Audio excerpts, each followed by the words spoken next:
아침마다 말씀으로 밝은 빛을 오늘 말씀이 좀 길긴 한데요. 길어도 내용 자체는 간단합니다. 간단한 그 내용이 뭐냐? 그냥 한마디로 이야기하면 믿는 자와 믿지 않는 자를 어떻게 구별할 수 있느냐 하는 겁니다. 믿는 자와 믿지 않는 자를 어떻게 구별하느냐. 우리는 믿는 자와 믿지 않는 자를 어떻게 구별합니까? 1번서부터 10번까지 쭉 이야기하면 교회를 다니느냐 다니지 않느냐 이걸로 구분하겠죠. 이 구분도 예수를 믿지 않으면서 교회를 다니지 않는다, 그것도 조금 그래요. 하지만 교회를 다닌다고 다 예수를 믿느냐, 그건 또 얘기가 달라지죠. 교회를 다니는 거 안 다니는 거, 그 다음에 집안이 예수를 믿느냐 안 믿느냐, 여러 가지로 사람들이 분류하는 방법이 다르겠지만, 오늘 말씀은 예수님이 어떻게 구분하시느냐 그것이 중요해요. 예수님이 어떻게 구분하시느냐 하는 건데요. 예수님이 구분하는 방법이 너무너무 명료합니다. 27절을 보면 내 양은 내 음성을 들으며 나는 그들을 알며 그들은 나를 따르리라. 28절을 보면요, 내가 그들에게 영생을 주노니 영원히 멸망하지 아니할 것이요 또 그들을 내 손에서 빼앗을 자가 없느니라. 여기 예수를 믿는 자가 어떤 자냐, 예수님은 어떻게 그것을 규명하고 계시냐면 내 양이라고 말하죠. 내 양. 20절, 내 양은 내 음성을 듣는다. 그러니까 내 양인 경우가 믿는 자입니다. 내 양. 그러니까 예수님이 볼 때 너는 내 양이야, 그럼 믿는 자입니다. 그는 양이기 때문에 목자의 음성을 듣고 따르며 그리고 영생을 얻고 보호하신다 하는 것이죠. 그러니까 여기서 여러 가지 설명이 있긴 하지만, 그러나 내 양이라는 것은 관계에서 얘기해요. 관계. 그러니까 예수님은 양의 목자시고 성도는, 믿는 자는 목자의 양인 거, 목자의 양이, 이 관계가 형성되는 그 구분법입니다. 내 양이냐 내 목자냐 하는 것이죠. 그러면 믿지 않는 자는 어떤 자냐? 25절을 보면 예수께서 대답하시되 내가 너에게 말하노니 믿지 아니하는도다. 내가 내 아버지의 이름을 행하는 일들이 나를 증거하는 것이거늘 너희가 내 양이 아니므로 믿지 아니하는도다. 자, 믿지 않는 기준이 뭐예요? 내 양이 아니다. 내 양이 아니니까 믿지 않는다 이거죠. 그러면 여기에 공통점도 있죠. 믿는 자와 믿지 않는 자를 양이냐 양이가 아니냐라고 하는데, 이들이 공통점이 있습니다. 예수님이 이들 앞에서 말씀을 하시죠. 그 말씀을 하실 때 그들이 서로 들을 수 있죠. 서로 들을 수 있죠. 그러니까 실제로 이건 비유니까 양과 목자로 얘기하지만, 예수님 실제로 사역을 하실 때, 말씀을 전하실 때 그 말씀 전하는 것을 믿지 않는 사람도 들을 수 있는 거죠. 물리적으로. 예수님이 기적을 행하실 때 기적 행하는 것을 믿는 자만 보는 것이 아니라 믿지 않는 자도 봅니다. 다 보잖아요. 보는 건 똑같아요. 듣는 것도 똑같아요. 하지만 그걸 보고 들으면서도 믿는 자가 있고 믿지 않는 자가 있다 이거죠. 근데 어떤 사람이 믿고 어떤 사람이 믿지 않느냐? 내 양인 경우는 믿어요. 내 양인 경우는. 내 양이 아닌 자는 아무리 많은 것을 보여줘도 믿지 않는다 이거죠. 그러면 누가 양이고 누가 양이지 않느냐, 그것을 어떻게 그렇게 될 수 있느냐, 그거는 설명하기가 굉장히 어려워요. 똑같이 말씀을 전해도 어떤 사람은 그 말씀을 듣다가 예수를 믿게 된 케이스가 저희들 케이스잖아요. 어떤 사람은 아무리 말씀을 많이 전해도 집안이 기독교 집안이고 다 그냥 기독교 울타리 안에 있고 맨날 아침에 일어나면 찬송 듣고 그래도 안 믿는 사람이 있단 말이에요. 그걸 어떻게 설명해요? 그러니까 저는 늘 그런 얘기를 하지만 예수 믿는 건 기적이에요, 기적이. 근데 믿어요. 그래서 은혜란 말을 쓰잖아요. 하나님의 은혜가 아니면 설명할 수 없는 겁니다.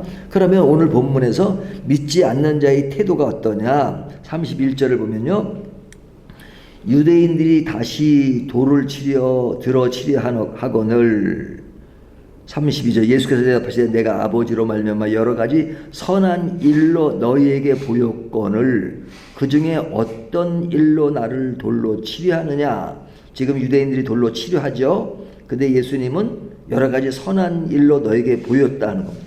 근데 보였는데도 불구하고 돌로 치려고 해요. 33절 유대인들이 대답하되 선한 일로 말미암아 우리가 너를 돌로 치려는 것이 아니라 신성모독으로 인함이니 내가 사람이 되어 자칭 하나님이라 함이로다. 그러니까 신성모독, 신성이 모독이 뭐냐? 하나님이라고 내가 주장하니 신성모독이다 이거죠. 하나님이 아닌데 하나님으로 부르주니까 그렇다 하는 거죠. 그래서 우리가 너를 돌로 치려 한다 하는 것이죠. 그러니까 이 이야기는 뭐예요? 예수님이 하나님의 아들인 것을 믿지 못하니까 내가 너를 돌로 친다는 말이 되는 거죠. 그러니까 스스로가 정답을 이야기하고 있어요. 믿지 않으니까 그런 겁니다. 믿지 않으니까. 그러면서 신성모독이란 말을 쓰는 겁니다. 반면에 믿는 자의 태도는 어때요? 40절을 보면 다시 요단강 저편 요단이 처음으로 세례 베풀던 곳에 가사 거기 거하시니 많은 사람이 왔다가 말하되 요한은 아무 표적도 행하지 아니하였으나 요한이 이 사람을 가리켜 말한 것이 다 참이라 하더라. 그리하여 거기서 많은 사람이 예수를 믿으니라. 여기서 강조점이 뭐예요? 세례 요한이 전한 그분. 세례 요한이 전한 그분. 세례 요한은 어떤 사람이었어요? 광야에 외치는 자의 소리라고 하죠. 예? 광야에 소리를 외치는 자가 아니라 외치는 자의 소리라고 주장하잖아요. 그러니까 세례 요한은 자신의 존재 가치는 어떤 인간으로서의 존재 가치보다는 그 소리를 외치는 자의 소리. 소리는 한번 소리 나면 없어지잖아요. 그러니까 자기는 임시적인 존재지만 그 소리 가운데 포함되어 있는 예수님이 누구신가 하는 것을 강조하잖아요. 그러니까 상대적인 얘기입니다. 나는 소리로서 임시적이지만 그 소리의 내용 속에 알려진 그분은 독생자 예수 그리스도 하나님의 어린 양으로 오신 분이다. 근데 나에게 속하지 말고 그분에게 가거라 하는 거잖아요. 그러니까 세례 요한의 제자도 예수님께 가는 그런 사건이 있었잖아요. 그러니까 세례 요한은 지금 누굴 가리키고 있어요? 예수님을 가리키고 있는데 그 가리키는 예수님을 보고 그분이 참되도다. 그래서 그분이 행하신 모든 일들이 가치가 있는 겁니다. 그분을 믿으니까 가치가 있는 겁니다. 예수님이 믿지 않는 사람들 앞에서 얼마나 많은 기적을 행하셨어요. 오병이어 기적은 뭐 믿지 않는 사람들 앞에서는 안 행하셨나요? 행하셨잖아요. 병자를 일으키고 죽은 자를 살리시고 다 믿지 않는 사람 앞에서 행하셨어요. 하지만 안 믿는 사람은 어떤 걸 보여줘도 안 믿어요. 근데 이 사람들이 지금 본문에서 뭐라 그래요? 내가 그리스도냐? 그것을 증거를 대라. 그리스도 말하라 이거죠. 그러니까 예수님이 내가 그렇게 많이 말했는데도 너희가 안 믿는데 말한다고 믿느냐? 그러니까 말하라고 하지만 안 믿어요. 또 많은 증거를 보이라고 하지만 증거를 보였는데도 안 믿어요. 그러니까 안 믿는 것도 또 기적이에요. 믿는 것도 기적이지만 안 믿는 것도 기적이에요. 그렇게 많이 보여줬는데 너무 명료하게 보여줬음에도 불구하고 안 믿어요. 그러니까 믿는 자와 믿지 않는 자를 어떻게 구분해서 한마디로 설명할 수 있느냐? 그분의 양이냐 양이 아니냐 그거로 설명할 수밖에 없습니다. 그래서 예수님이 뭐라고 말씀하세요? 믿는 자는 양으로서 목자의 음성을 듣고 따른다. 믿지 않는 자는 양이 아니므로 음성을 듣지 못하고 그러죠. 그러니까 양이라고 해도 음성을 듣지 못한다는 것은 물리적인 음성은 듣지만 실제로 나의 목자인 것을 듣지 못한다는 것이죠. 그러니까 이 차이는 뭐예요? 예수님과 관계 여부에 따라 달라진 것입니다. 그래서 우리가 믿음이라고 얘기하는 것을 자꾸 사람들은 믿음의 관계 여부를 가지고 얘기하지 않고 자꾸 어떤 신념적으로 얘기하는 게 너무 많아요. 그렇죠? 내가 해야 되겠어요. 안 돼. 근데 될 줄 믿습니다. 그때 믿음이란 말을 쓸 때 더 아주 명료하고 그것이 믿음의 아주 정체성을 드러내는 것처럼 인식한단 말이죠. 안 되면 될 줄 믿어요. 그것도 믿음이죠. 믿음의 일환이죠. 일환. 하지만 진짜 믿는 것은 예수님이 나의 목자시고 내가 그의 양이다 하는 것을 믿는 게 진짜 믿음입니다.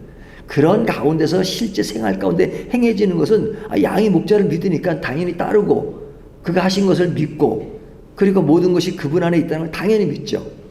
그러니까 그런 관계 여부가 믿음의 실체입니다. 우리가 어떤 신념적인 것은 그 중에 작은 하나예요.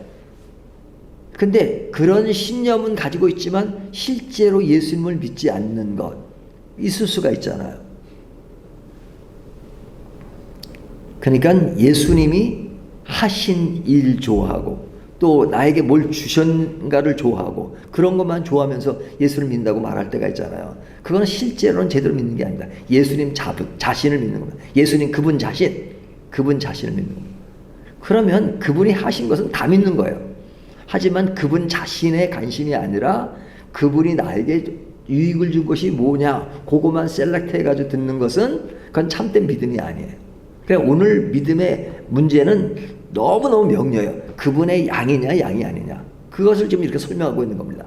장엄하게 설명하지만 뭐 장엄한지는 모르겠지만 그러나 실체는 관계에 있어요. 관계. 믿음은 관계다. 이것이 오늘 본문의 핵심이에요. 오늘날 성도들의 믿음의 태도는 어떠해야 되느냐? 믿음의 근거는 그분 자신이니까 그분이 하신 말씀과 행하는 것 그리고 그분 안에 계신 어떤 신성, 영생의 약속 그것이 믿음의 근거죠.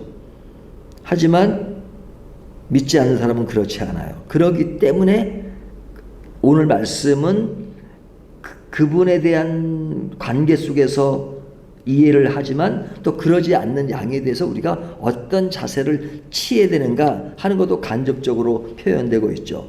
그들이 진정으로 인생의 가치는 그분의 양이 될 때 가치가 있는 것이니까 양이 되지 않음으로 나타난 그 양상에 집중할 것이 아니라 그 사람들이 양이 되도록 만드는 일이 큰 것이죠. 그러니까 늘 기도 가운데 그들을 정지하고 그들을 무시하는 것이 아니라 사랑과 인내로 복음을 전하며 그들이 예수님의 음성을 진짜 들을 수 있도록 하는 것 이것이 믿는 자가 주님에 대한 태도와 사람에 대한 태도라고 말할 수 있죠. 그러면 이 본문이 믿는 자들에게만 주는 질문이냐? 믿지 않는 사람들은 뭐 이런 이야기를 해도 듣지 않을 것이니까 별로 의미가 없지만 사실은 그 사람들이 이 말씀에 귀를 기울인다면 얼마나 좋겠어요? 만약에 귀를 기울인다면 이런 질문을 스스로에게 해봐야죠. 나는 왜 예수님의 음성을 듣지 못하는가? 어떤 사람은 들어요. 근데 나는 왜 그 음성을 듣지 못하느냐? 대답은 명료하죠. 주님의 양이 아니니까. 그러면 들을 수 있는 방법은 뭐냐? 다른 방법이 없어요. 그분의 양이 되면 돼요. 그러니까 성경은 사실은 두 가지 메시지를 줍니다. 하나는 그분을 믿느냐 믿지 않느냐 라는 근본적인 질문을 줘요. 믿는 사람이라면 어떻게 듣느냐에 관심을 가지고 해요. 그러니까 믿지 않는 사람에게는 다른 얘기 필요 없어요. 산상수훈은 믿지 않는 사람들에게는 유익한 말씀이 아니에요. 사실 뭐 유익하지 않은 건 아니지만 산상수훈을 유익하지 않다는 말은 뭐냐면 하나의 윤리 도덕의 기준으로만 그 말씀을 듣기 때문에 근본적인 것을 놓칠 수 있다는 차원에서 믿지 않는 사람이 산상수훈을 두면 위험하다 라는 말을 할 수 있어요. 근데 중요한 것은 뭐냐? 하나님의 자녀가 되는 겁니다. 자녀가 됐을 때 산상수훈의 의미는 있어요. 하지만 자녀가 아닌 사람은 그냥 윤리로만 듣기 때문에 문제가 된단 말이에요. 근본적인 것을 놓치고 들으니까. 그러니까 믿지 않는 사람이면 내가 진정으로 주님의 음성을 듣고 있는가? 듣지 못한다면 왜 듣지 못하느냐? 다른 방법이 없다. 주님의 양이 돼야 된다. 그래 양이 되는 그 쪽에 관심을 가지고 그분에게 나가야 된다 하는 정답을 줍니다. 내 마음에 왜 닫혀 있는가? 그분에 대한 말씀이 없어 닫혀 있나요? 말씀은 홍수입니다. 말씀. 늘 말씀을 들을 수 있어요. 하지만 관계 여부에서 문제가 있는 겁니다. 내가 양이 되면 그 말씀이 들리지 않은 말씀이 들려지고 수없이 돌아다니는 그 말이 옛날엔 관심이 없었는데 들어보니까 와, 이 안에 엄청난 진리가 있는데 내가 듣지를 못했구나. 왜? 양이 아니니까 관심이 없다 이거죠. 그렇다면 믿는 자에게 주어진 삶의 가치와 신앙의 가치는 뭐냐? 예수님이 우리의 목자시며 그 목자 안에서 들려지는 것은 영생의 확신입니다. 영생의 확신. 예수님께서 우리의 손을 붙잡아 주시고 내가 너를 끝까지 책임지겠다. 그리고 목자 되신 것을 가지고 우리에게 내가 너를 기르고 또 인도하고 할 것이다. 그러면서 우리는 세상의 빛과 소금이 되라는 사명을 주시는 겁니다. 이것이 믿는 자, 양들이 가지는 삶의 태도며 가치관입니다. 다시 이 말씀을 다시 정리하면 믿는 자는 신앙의 본질은 예수 그리스도 안에 있다는 것을 알고 그 믿음의 근거는 예수님이 하신 말씀과 그 하신 일에서 우리는 분명히 알 수 있고 또 믿지 않는 자들에 대한 태도로서 그런 것이 가장 귀하기 때문에 그들에게 전달해야 될 것이 무엇이다 하는 것을 이야기합니다. 자, 그렇다면 믿는 자와 믿지 않는 자의 구분은 뭡니까? 다시 하면 보통 사람들이 이야기하는 그 수준을 뛰어넘는 것이죠. 굉장히 안에 내면적인 그런 양이냐 양이 아니냐. 근데 교회에 다니는 사람 중에도 교회는 열심히 다녀요. 근데 애석하게도 그 중에 양일 수도 있고 양이 아닌 사람도 있을 수 있다는 거죠. 그게 도전인 겁니다. 그러니까 목사는 설교를 할 때 두 가지 관점에서 설교를 해요. 전도 관점에서 설교하고 양육의 관점에서 설교를 해요. 양육. 믿는 사람에게는 양육이 필요하죠. 왜? 이미 전도된 사람들이니까. 그래서 전도 설교는 교회 밖에서만 행해지는 설교로 인식하지만 그러나 교회 안에서도 전도 설교가 필요해요. 왜? 교회 오는 사람 중에도 믿지 않는 사람이 있을 수 있으니까.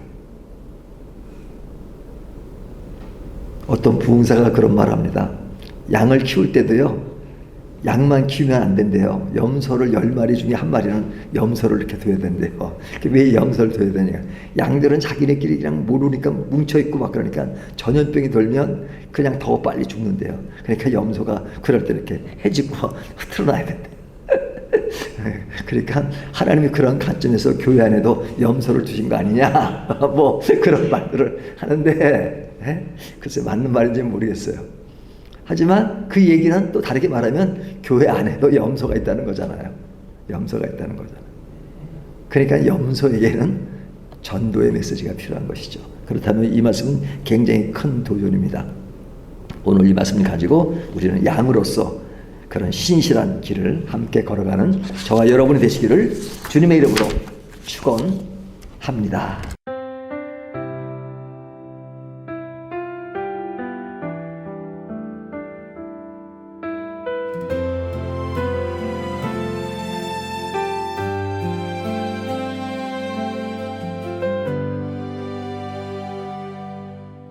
아침마다 말씀으로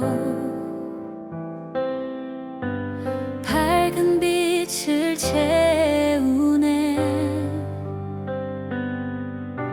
기도 속에 주님 계시고 숨결마다 찬양 되네. 밝은 교회 그